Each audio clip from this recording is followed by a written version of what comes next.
කෙනෙකුගේ ජීවිත කාලයක් පුරාම රැස් කරගත්ත ප්‍රඥාවක් මුළු ලෝකයක්ම වෙනස් කරන්න පුළුවන් දර්ශනයක් සදාටම අතුරුදහන් වෙන්න යනවා කියලා හිතන්න.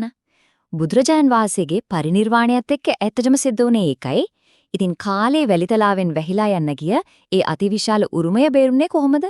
අපි බලමු ඒ කතාව මොකක්ද කියලා. ඇත්තටම ඕනෑම ශ්‍රේෂ්ඨ චින්තනයක් දර්ශනයක් මේ ප්‍රශ්නෙට මුහුණ දෙනවා නේද? ඒ නායකයා නැති තැන ඒ උරුමයේ ඒ විදිහටම ඒ හරේම ඉදිරියට ගෙනියන්නේ කවුද? ඒක වෙහස් නොවි පවතීවිද? මේක තමයි මේ මොහොතේ තිබුණු ලොකුම අභියෝගය. ඒ යුගයේ තිබුණු අර්බුදය හරියටම තේරුම් ගන්න නම් අපිට ඒ කාලයටම ගිහින් ඒ හඬවල් වලට ඇහුම්ගන් දෙන්න වෙනවා.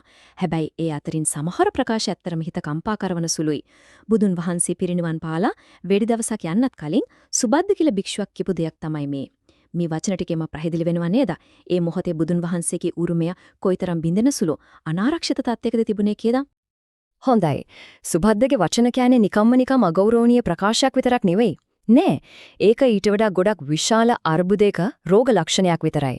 බලන්න බුදුන් වහන්සේගේ ඒ හැමෝම එකතු කරන නායකත්වයේ නැති තැන අවුරුදු 45ක් පුරාම දේශනා කරපේ ධර්මය දෙකට බෙදෙන්න වැරදියට තීරුම් ගන්න. එහෙමත් නැත්නම් සරලවම කාලයත් එක්ක අමතක වෙලා යන්නම බරපතල අවදානමක් මතුවුණා. තත්ත්වයේ මෙච්චරම භයානක වෙන්න ප්‍රධානම හේතුව තමයි මේ. ඒ වෙනකොට කිසිම දෙයක් ලියලා තිබුණේ නැහැ. මුළු ධර්මස්කන්ධෙම සම්පූර්ණයෙන්ම තිබුණේ භික්ෂුන් වහන්සේලාගේ මනසේ, මතකයේ විතරයි. හිතන්නේ ඒකේ තියෙන අවදානම එක පරම්පරාවකට විතරක් ඒ මතකය හරියටම රැකගන්න බැරි වුණා නම් එතනින් ඒ දහම් දාමය ඉවරයි. සදාටම බිඳිලා යනවා. ඒ කියන්නේ මේ උරුමය සම්පූර්ණයෙන්ම රැඳිලා තිබුණේ මිනිස් මතකයේ මත විතරයි. ඉතින් ධර්මය හරියට නූල් කෙන්දිත්තකින් එල්ලිලා තියෙන වෙලාවක සංඝ සමාජයට නායකයෙක් ඕනම වුණා.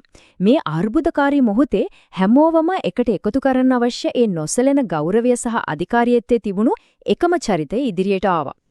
මහා කාශ්‍යප මහරහතන් වහන්සේගේ ගාම්භීර්යත්ව කොයිතරම්ද කියනවනම් උන්වහන්සේව හැඳින්වුවේ අනුබුද්ධ. ඒ කියන්නේ දෙවන බුදුන් කියන නාමයෙන්. සමහර වාර්තාවල කියවෙන විදිහට මහා පුරුෂයෙකුට හිමි වෙන ශාරීරික ලක්ෂණ කීපයක්ම උන්වහන්සේට තිබුණු නිසා උන්වහන්සේගේ පෙනුම පවා බුදුරජාණන් වහන්සේව සිහිපත් කරවන්නක් වුණා. ඉතින් මේක නිකම්ම ගෞරව නාමයක් නෙවෙයි ඊට එහා ගිය භක්ති ආදරයක්. එතකොට උන්වහන්සේට මේ සුවිශේෂී අධිකාරීත්වය ලැබුණේ කොහොමද? ඒක නිලතනතුරකින් ලැබුණු දෙයක් නෙවෙයි. නෑ. ඒක උන්වහන්සේගේ ජීවන පිළිවෙතින්ම උපයාගත්ත දෙයක්. ධූතාංග ඒ කියන්නේ කටුක පිළිවෙත් රැකෙන භික්ෂූන් අතර අග්‍රගණ්‍යා වීම, බුදුන් වහන්සේගේම සිවුර සංකේතාත්මකව උරුම කර ගැනීම සහ උන්වහන්සේගේ විනය ගැන තිබුණු කීර්තිය. මේ හැමදේම නිසා උන්වහන්සේගේ නායකත්වයේ තනතුරෙන් නෙවෙයි ක්‍රියාවෙන්ම ගොඩනැගුණා. මේ තෙරගාථා උපුටා ගැනීමෙන් උන්වහන්සේගේ චරිත කුයිතරම් පැහැදිලිද බලන්න. උන්වහන්සේගේ නායකත්වය බලය මතවත් තත්වය මතවත් පදනම් වුණ දෙයක් නෙවෙයි. ඒක ආවේ ගැඹුරු පෞද්ගලික ශික්ෂණයකින් සහ ලෞකික දේවල් වලින් සම්පූර්ණයෙන්ම මිදීමෙන්.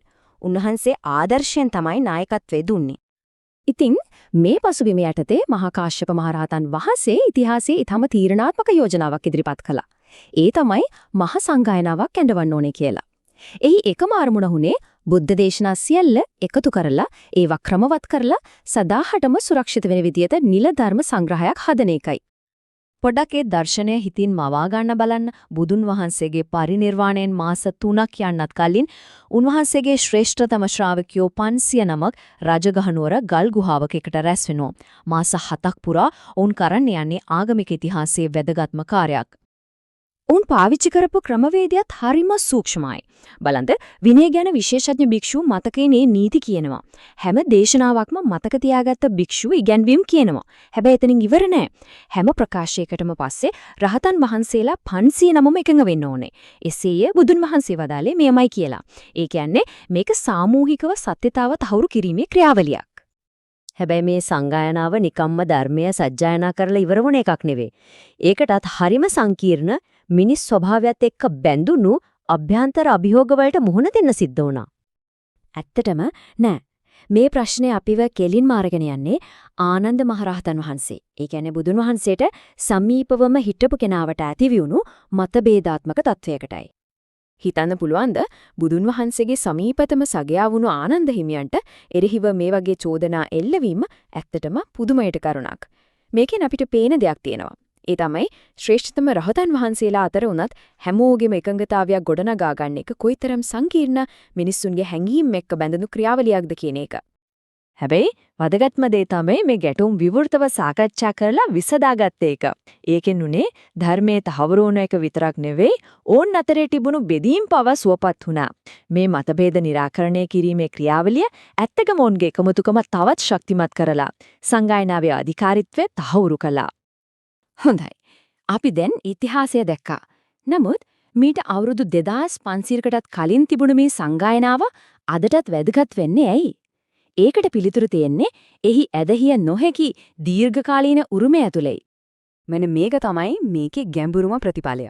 මින් පස්සේ නායකයා වෙන්නේ කිසියම් පුද්ගලයෙක් නෙවෙයි බුදුන් වහන්සේගේ ඉගැන්වීම් වන ධර්මයත් භික්ෂු ශික්ෂාපද වන විනයත් කියන දෙකම මඟ පෙන්වන්නා බවට පත් වුණා. අනාගත පරම්පරා සියල්ලටම මඟ පෙන්වන උත්තරීතර අධිකාරී බවට පත් වුණි මේ සංගායනා කරපු ධර්ම විනයයි. මේ කාල රේඛාවෙන් හරිම අපූර්වට පැහැදිලි වෙනවා පළවෙනි ධර්ම සංගායනාව අනාගතයේදී එන ඕනම අභියෝගයකට මුහුණ දෙන්න සම්ප්‍රදාය ආරක්ෂා කරගන්න නැවතත් පාවිච්චි කරන්න පුරුවන් ආදර්ශයක් පූර්වාදර්ශයක් නිර්මාණය කළා කියන එක. ඉතින් අපි මේ විග්‍රහය අවසන් කරන්නේ මේ මුළු කතාවෙම හදවතට කතා කරන ප්‍රශ්නයක් එක්කයි. එකම එක තීරණාත්මක මොහොතක එකම එක පුද්ගලයෙකුගේ දුරදක්නා නුවණ අවුරුදු දහස් ගණනක් පුරා බිලියන ගණනකගේ ජීවිතවලට මඟ පෙන්නපු අධ්‍යාත්මික මාවතක් හැඩගැස්සුවා. ඒක අපිට හිතන්න යමක් ඉතුරු කරනවා. උන්වහන්සේ එදා ක්‍රියාත්මක නොවුනා නම් අපේ ලෝකයේ අද කොයි වගේ තනක් වෙන්න පිබුණාද?